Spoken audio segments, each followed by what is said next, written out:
I'm green. I'm green. Is everybody's mics on? Okay, yep. Good afternoon. Today we're going to call to order the Senior Services Committee meeting. It's 1:30 or so. It's a little bit after 1:30 today on July the 13th. I'd like to welcome all the members, and we're going to go ahead and call to order. If we'd like to make a roll call. Mayor Morris, Donna Labatt, Constance Williams, Here. Shelley Wen, Here. Terry Potter, Here. Melinda Coslet, Here. Kathy Olam, representative from Baxter Curran, Here. David Brisenio, representative from La Casa Senior Center, Here. Les Basinger, representative from Friendship Senior Center, Unusual, he's not here. He never misses. and we do have a quorum, ma'am. All right. Thank you, Barbara. Never misses. So the next item on the agenda is the approval of meeting minutes from November the 10th, 2022. If anybody's had an opportunity to look at that, does anybody have any corrections? Okay. All right, as seeing no corrections, we'll go ahead and call for the approval of the minutes. Do we do a vote on that? You need a motion in a second. All right, can I please get a motion to approve the minutes from November the 10th? Go ahead. All right, so I have a motion by Mrs. Nguyen and then a second by Melinda Coslet. All in favor? Aye. All right, seeing no no's, we'll move forward with the approval of the meeting minutes. Thank you. All righty, so we have new business on the agenda, and we'd like to have a discussion and recommendation regarding the 2026 to 2030 Infrastructure Capital Improvement Plan. Mrs. Barbara Riggins, would you please go? Good afternoon, committee, Senior Services Committee, and guest. So as part of our yearly planning, the Infrastructure Capital Improvement Plan is a planning tool. It's a 5-year planning tool that the state recognizes as part of our capital outlay request. So we are in the 2025-2029 planning year.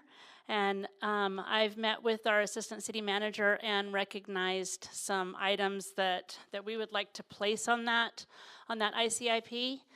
So as I go over each of these, I've put these in order of my priority, but please, if you have another priority that we need to place these in, that was what I'd like to see today, if we can get these.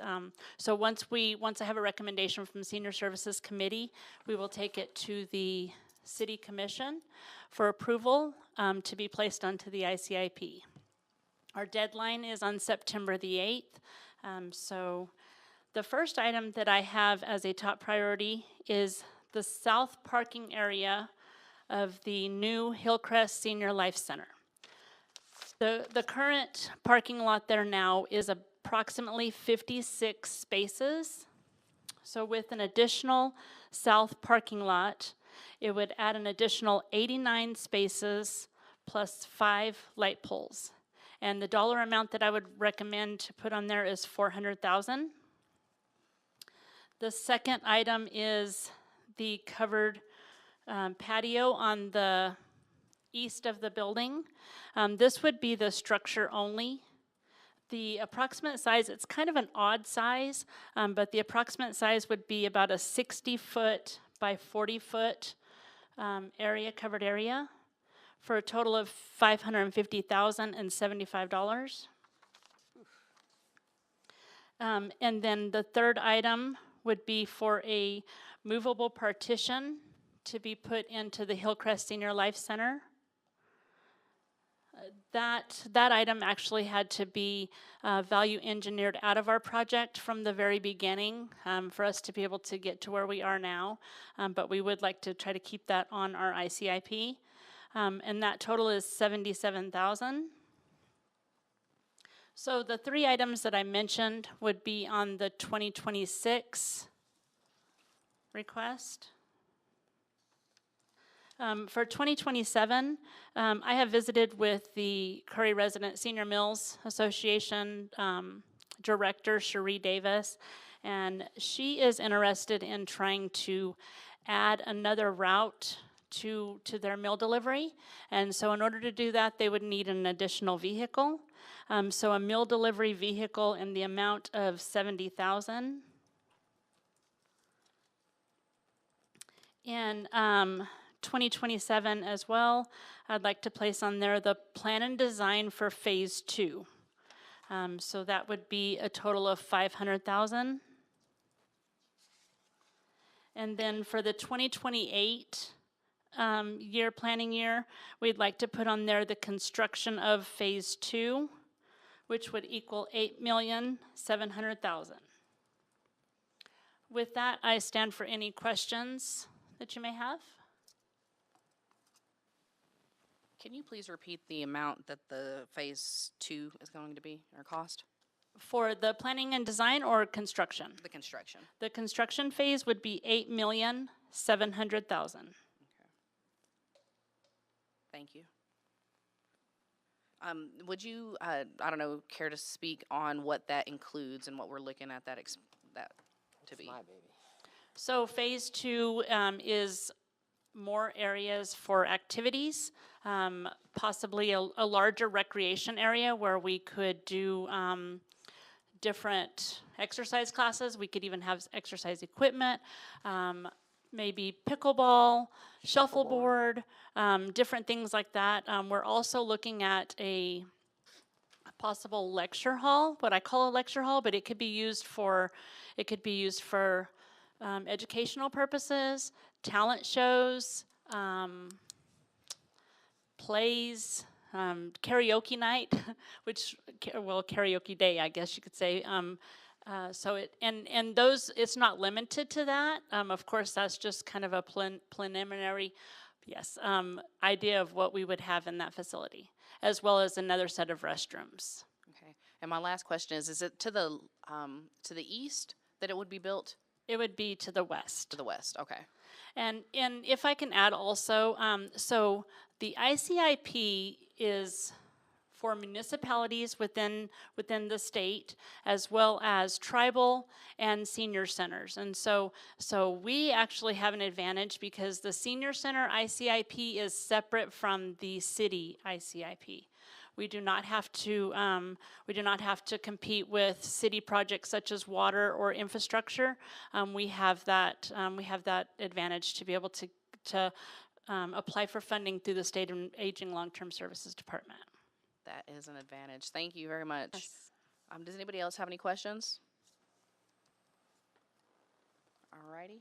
Seeing that there are none, I guess we'll move forward onto an update on the Hillcrest Senior Ma'am. Life Center. I will need to take this to commission, so if I can have a vote on this, please. Yes. Thank you. Alrighty, so what we have right now is what Mrs. Riggin has listed, the approval for the 2026, 2027, and 2028 ICP or ICIPs. If we can get a motion for that, please. So moved. I second it. Alrighty, we have a motion from, what is it? David. Yeah, David Brazeno, and then Melinda Coslet was seconded. Can we get a vote? All in favor, or? Aye. Aye. Alrighty, and none opposing, alrighty. Looks like you got an approval for that. Thank you. Thank you. Alrighty, so let's go ahead and move on to the update for the Hillcrest Senior Life Center. Ms. Riggin? Yes, ma'am, Madam and Chair members, committee members. So I spoke with our superintendent out at the site this morning, and so far we are at looking really good. We did have a little bit of setback with the heavy rainfall that we had back in May and June, but the project is still moving along. The roof is at about 90% complete. As of today, all the drywall has been hung in the facility. In the administrative section of the facility, paint is already on the walls. They are in the process of doing tape and texture over in the big dining area. Ceiling grids will be an ongoing project for the next few weeks up to month.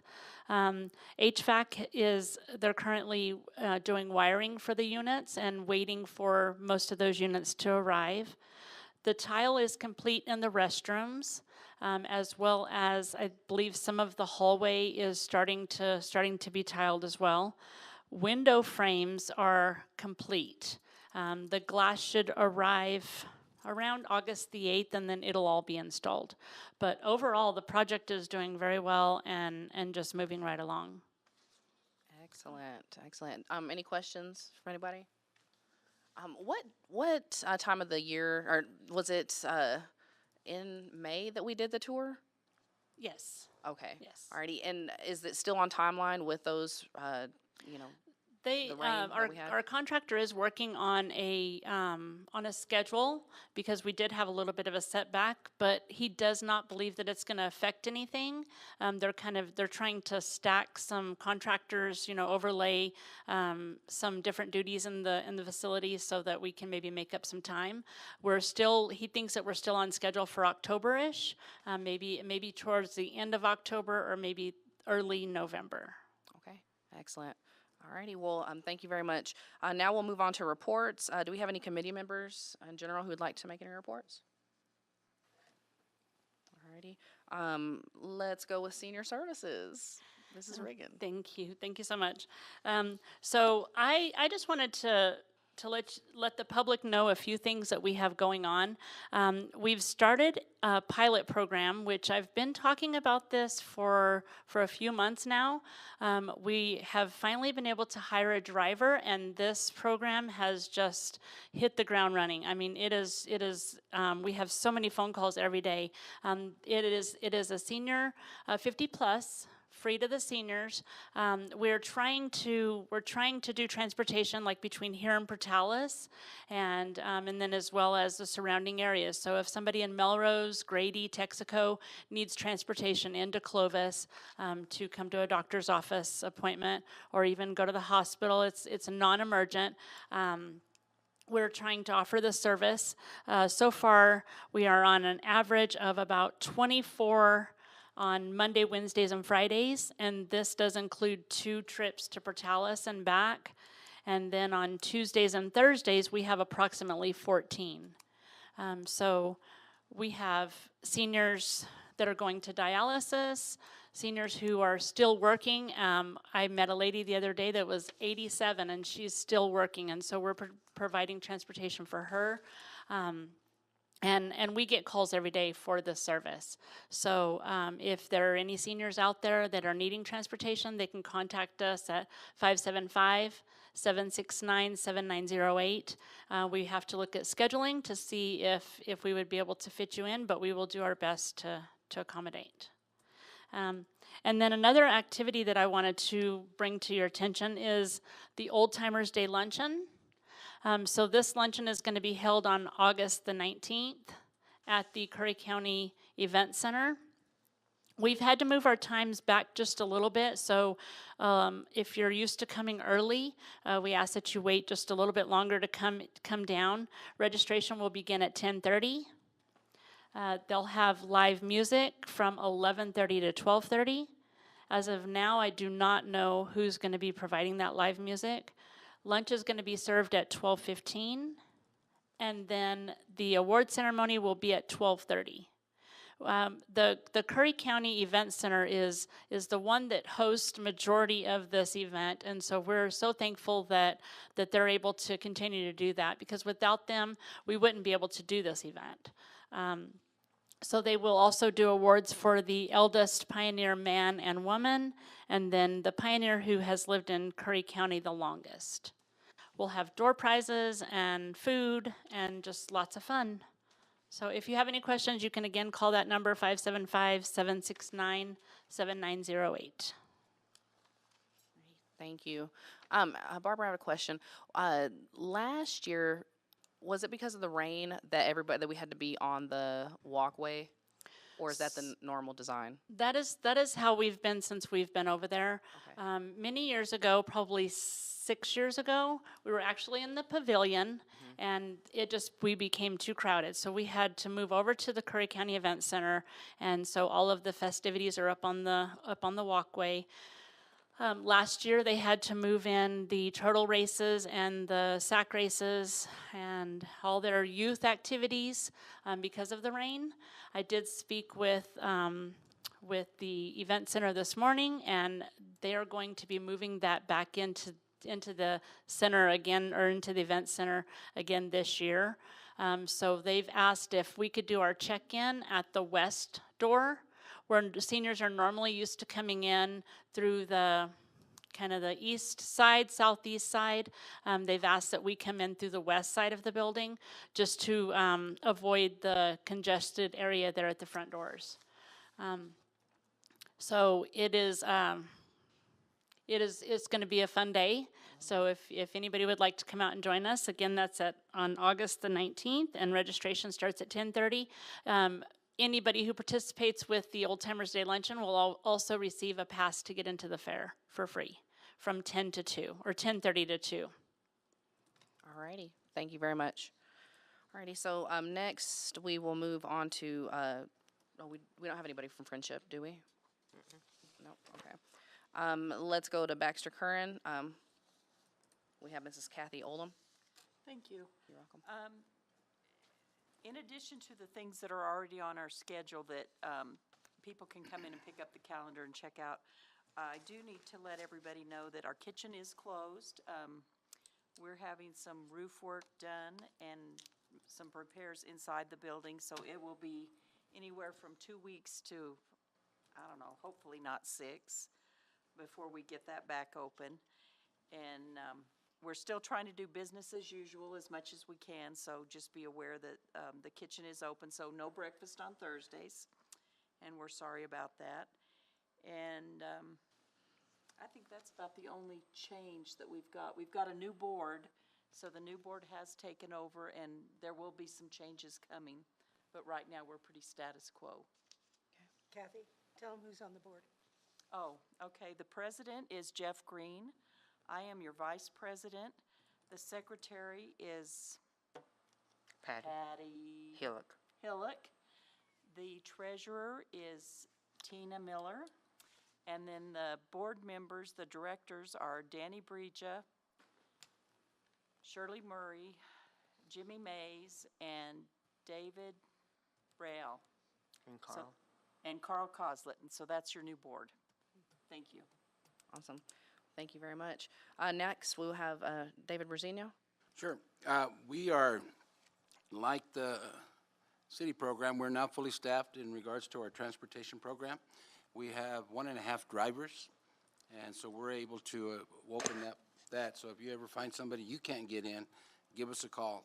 Unfortunately, ours is 60 and above, and so we have to make sure that they are already into the system. They have to be in the SAM system, and we have to, if not, we have to register and assess them and do all of that work, all that paperwork in order to give them a ride. I don't think you guys have to go through all that, right? No. Yeah, we have to in order to get reimbursed for our services. So, again, we do offer those to 60 and above. The rides are free. We try to offer a same-day service, but we do ask that if they can, if it's a doctor's appointment or something like that, they know ahead of time, give us about a 24-hour notice, and we make sure we put them on the schedule. Other than that, everything's going gangbusters over there. Our pool players are coming almost on a daily basis. They spend from about noon to about 4 o'clock out there shooting the breeze, playing pool. I don't hear any bad words so far, so of course I don't spend my time there, but they enjoy themselves. Our bingo and loteria are on Thursdays and Fridays, I believe. And so anybody wants to come out and do that, they can come out and play. But that's our report for this one. Awesome. Thank you very much. Barbara, do you want to give a update on Charisma and anything kind of going on over there? Or I have the president, Daryl Roach, here today, and he's going to give that update. okay, so I was like sharing with us. I don't know what I need, a mic or not. In June, we served 272 seniors in the congregate dining room for a total of 2,120 meals. And in the home delivered, they delivered to 110 seniors for a total of 3,446 meals for the month of June for the home delivered. Okay. I guess that's all, unless anybody's got any questions there. So that's. Any questions? No. Alrighty. Thank you very much, Mr. Roach. Alrighty. Next we have Melinda Coslet with the 50 Plus Olympics. Well, we had a successful local event through April and May. I think we had 68, so we're getting back up to where we were. We're still not where we'd like to be, but the pandemic kind of wiped us out as far as numbers for a little while. We sent 16 to state, broke 2 state records. And we had an 80-something-year-old man break a state record in shot put, and a air gun rifle woman beat a state record in air gun shooting. So that's pretty cool. We are one of only 3 areas that still hold local Senior Olympic events. And we will continue to do that as long as I'm involved in it. The rest, since we're an open state now, all the other communities have decided that, which means that you no longer have to qualify at local to get to go to state. You can just go to state. So a lot of the counties have decided they just don't want to, either because of lack of manpower, lack of finances, or whatever, they just don't want to hold it anymore. We've been fortunate. The community is very supportive of us. We have a really good fundraiser. I'll brag on him, my husband. He gets out there and really fundraises for us. So we're able to hold them as long as we're able to. We are looking at forming an evening cornhole organization for 50+. We have a lot of people that are still working that can't do a lot of our events because they can't get off work to do them. And we don't have a facility to do a lot of our events at night. One of our members has access to the old McDaniels building. They've moved their ham radio station over there, and they've agreed to let us use part of that building to do this cornhole organization. So we're just kind of on the beginning of it. We formed a committee. We're going to meet next week or within the next couple of weeks. But our goal is to draw some of the 50+ ones that want to become part of it, but just can't because of work, and some of the ones who just want to play cornhole, other than just during the month of April and May. So that's the newest big thing that we're real excited about. Sounds fun. Alrighty, I'm not sure if Nisi or John Montano are either here. No, but Nisi, I spoke with her at the beginning of the week, and I told her I would mention they are looking for foster grandparents for their programming. And so if anybody out there is interested in becoming a foster grandparent, if you will just contact Nisi Bernal at the Curry County Administration. Alright, thank you for that. Alrighty, so Margaret Hinchy, Clovis Carver Library. Thank you for letting me come today. Can you hear me? No, Closer, but no, just move it towards you. Move it toward me. Hello, hello. there we go. So I didn't know that Sarah Wolford, my adult services person, was able to make it today, but she is here. So I'm going to let her address some of the things that are going on with our adult programming. I will say that our adult programming has really taken off this summer. I keep saying that we're using the end of COVID as a breaking point or a starting off place. We're serving lots more adults. We have lots of programs going on. If there's ever a program that you would like us to host, including lectures or chautauquas or book clubs or crafting events, let me know or let Sarah know. Sarah, you want to talk about the July calendar a little bit? Yes, I do.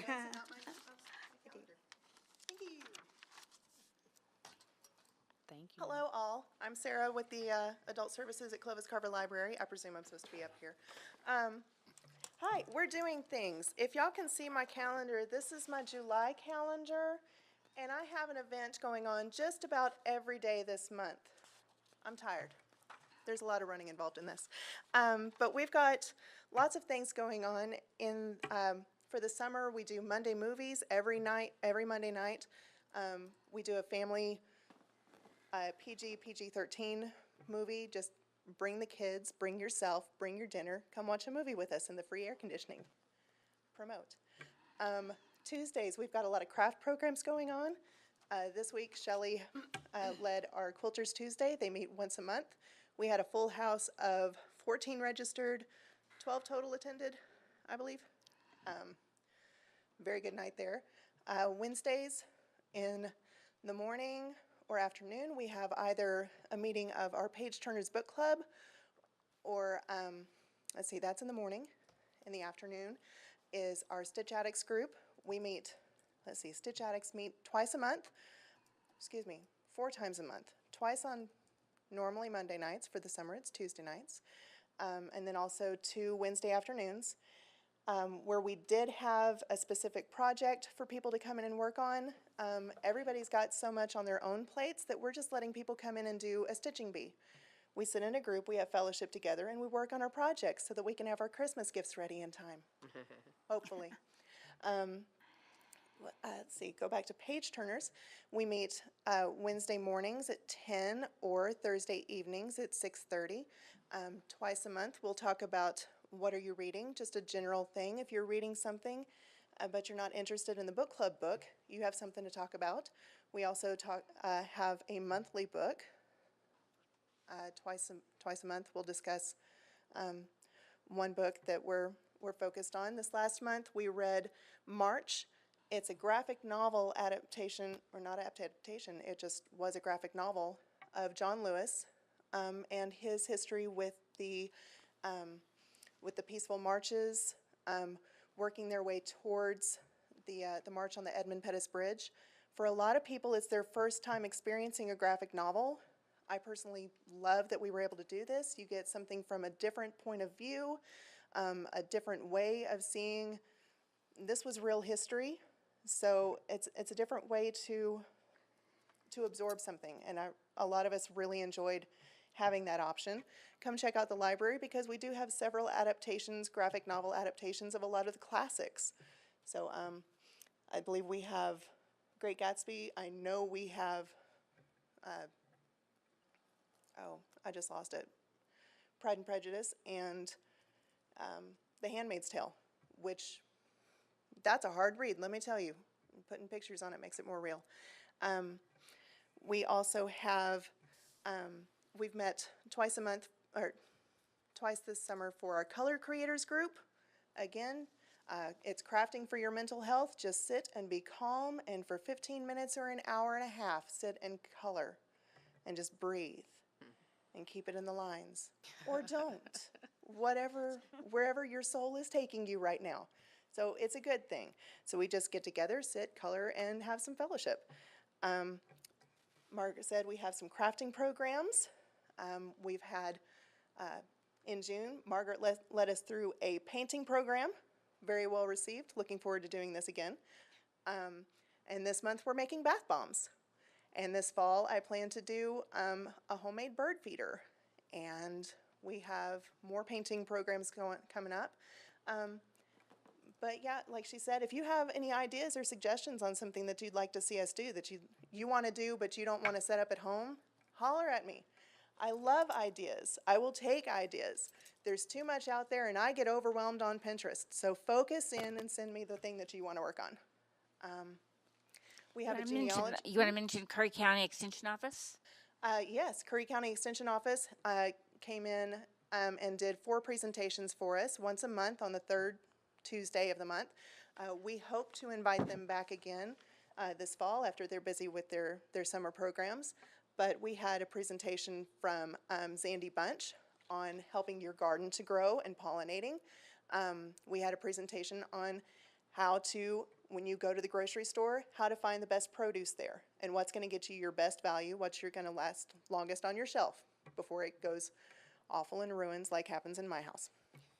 I mean well. I'm sorry, vegetables. Let's see. So yes, we look forward to hosting the Extension Office again. This Saturday, I have 2 programs happening.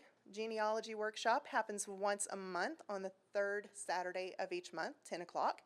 And if you're experienced and well-versed with researching your family tree, if you've never looked at your family tree before, you want to and you need to get started, we're here to help.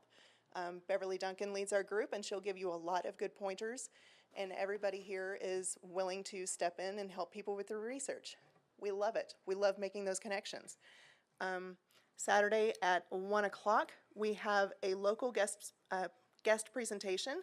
Virginia Bird is going to give a presentation on the history of and the significance of headdress, of scars and wraps for your head, be it for style, be it for meditation purposes.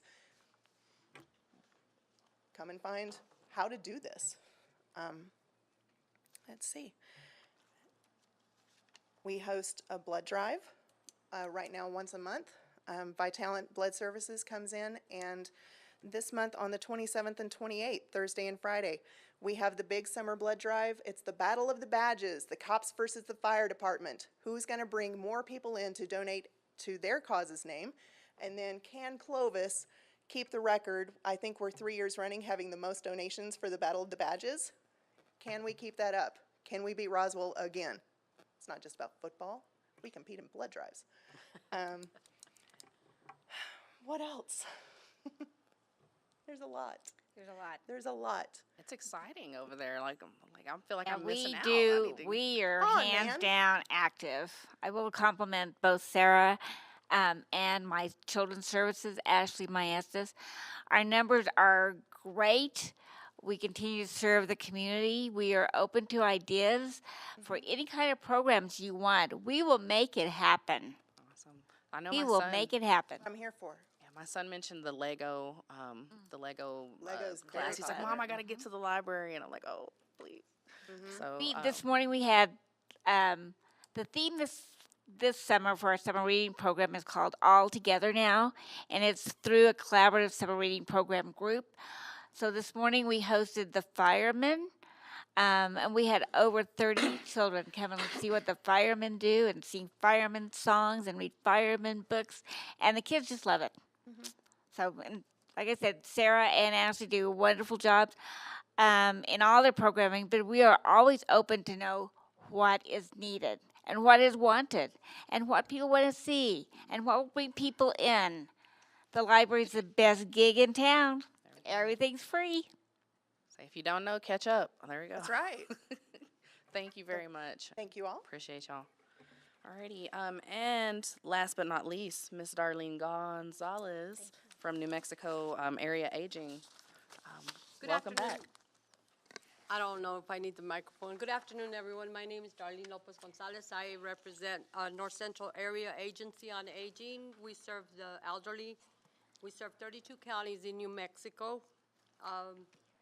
The counties that we do serve here in Curry County, I'm not going to name all New Mexico, but here in Curry County alone is Melrose, Grady, Texaco, Charisma, Ambercare, La Casa, and the Senior Olympics. The types of services that may vary by provider, we have congregated meals, home-delivered meals, transportation, adult daycare, case management, tour, family caregiver support, grandparents raising grandchildren, homemaker health promotion, information and assistance, education and nutritional counseling, recreational activities, respite, senior employment program, and the Senior Olympic Games. And like I said, we do serve 32 counties in New Mexico. I wasn't really prepared for this. I got a call a couple of days ago, I guess. But basically, one of the things that I wanted to mention that's coming up really soon is the State Fair in New Mexico State Fair. They're going to be hosting seniors there, so if you can get seniors to go there from here, that would be great. That will take place on September 11th. September 12th and 13th will be located at the National Hispanic Cultural Center in Albuquerque, New Mexico. If you need more information, you get with me, and I can forward that information to whoever may be interested in that. Excellent. Thank you. It's good to see you. Same. Alrighty. So it looks like we are at for the good of the order. Is anybody in the general public or anybody who'd like to bring any comments for the Senior Services Committee? Seeing as there are none, we have the next time and date of our meeting is going to be Thursday, September the 14th at 1:30, same place, or same time, same location. Thank you very much for joining us today, and have a great day.